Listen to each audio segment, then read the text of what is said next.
우리나라 금융 소비자의 평균 금융 자산은 지난해 1억 원을 돌파했습니다. 금리 상승기를 거쳐 저축성 자산 비중이 부쩍 커진 겁니다. 그렇다면 얼마 정도 있어야 사람들은 노후가 안정적이라고 느낄까요?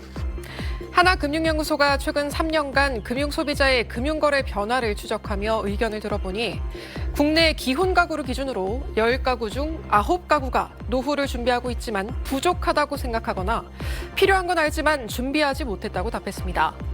응답자의 10% 정도만 충분히 노후를 대비하고 있다고 답한 겁니다. 연구소는 기혼 가구 전체의 현재 총 자산 평균은 6억 7천만 원으로 은퇴까지 9억 2천만 원을 확보할 것으로 예상했는데요. 이때 노후 자금이 부족하다고 응답한 가구의 평균 예상 노후 자금은 5억 7천만 원으로 집계됐는데 반면에 노후 자금이 충분하다고 답한 가구의 평균 예상 노후 자금은 이 금액의 3배를 웃도는 18억 6천만 원으로 조사됐습니다.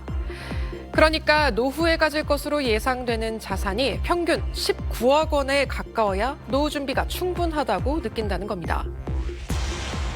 노후에 활용할 자산의 유형으로는 노후 준비가 충분하다고 답한 경우 상대적으로 부동산과 투자 상품, 그리고 개인연금의 활용 의향이 높은 것으로 나타났습니다.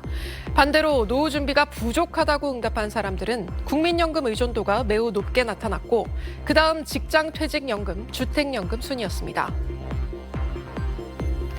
최근 3년 내 결혼한 신혼부부와 결혼 예정자의 평균 결혼 비용은 2억을 훌쩍 넘긴 것으로 집계됐습니다.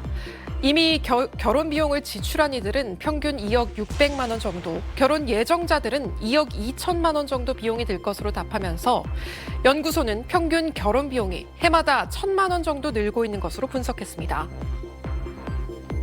특히 주택 가격이 높은 서울과 수도권의 경우 광역시 거주자보다 25% 정도 더 많은 결혼 자금이 필요한 것으로 파악됐습니다.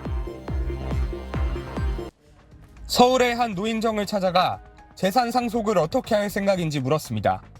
재산이 있으면은 그래도 자식들한테 주고 가야지. 똑같이 분배해서 주면 좋죠. 여전히 상속이 대세지만 본인과 배우자를 위해서 쓰겠다는 응답도 많았습니다. 배우자 같이 노후 준비하지. 애들한테 옛날 개념 같아요, 그거는. 앞으로 노후를 생각해가지고 이제 모아가면서 우리들 위해서 건강 지켜가면서 써야 된다고. 정부가 3년마다 발표하는 노인 실태조사에서도 이런 쇠퇴가 확인됐습니다. 65세 이상인 노인 만여 명을 대상으로 지난해 면접 조사한 결과 재산 상속 방식에 대해 절반 이상의 응답자는 모든 자녀에게 골고루 상속하겠다고 답했습니다. 그 뒤를 이은 건 자신과 배우자를 위해 쓰겠다는 응답으로 전체의 24.2%에 이릅니다. 이런 응답의 비율은 2008년 첫 조사 땐 9%에 그쳤는데 15년 만에 20%를 넘어섰습니다. 장남에게 많이 상속하겠다고 응답한 비율은 반대로 21.3%에서 6.5%로 급락했습니다.